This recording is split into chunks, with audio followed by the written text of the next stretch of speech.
Hello সবাইকে। চলো আজকে একটা সকালের খাবার শেয়ার করি।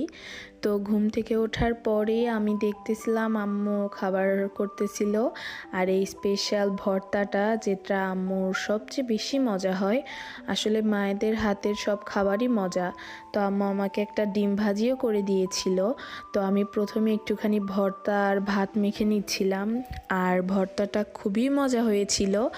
আর আমার বরাবরই টমেটো খুবই মজা লাগে, আর গ্রামের টমেটো বলতেই বেস্ট, যেহেতু কোনো ফরমালিন থাকে না।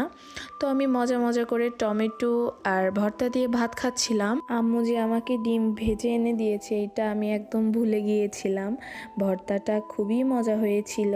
সেই ছোটকাল থেকে দেখে আসতেছি আম্মু সবসময় মাছ ভর্তা করার সময় আলাদা করে আলু ভেজে রাখে, একদম মুচমুচে করে আলুটা ভেজে তারপরে ভর্তা করে, যার কারণে মাছ ভর্তাটা খুবই টেস্টি হয়। আর আম্মুর মাছ ভর্তা হলে আমি অন্য খাবারের কথা একদম ভুলে যাই। তো এরপরে আমি মাছ ভর্তাটা পুরো ভাতে মাখিয়ে একটা লোকমা নিলাম। তারপরে আম্মু আমাকে এই মাছটা দিলেও ট্রাই করার জন্য। এটা আমাদের গ্রামের ট্যাংরা মাছ, তোমাদের এলাকায় কি বলে আমার জানা নেই। এটা খুবই মজা হয়েছিল। আম্মু রান্না করেছিল আলু আর পালং শাক দিয়ে। আমি সব কিছু সাইড করে এটা দিয়েই ভাত খাওয়া শেষ করেছিলাম।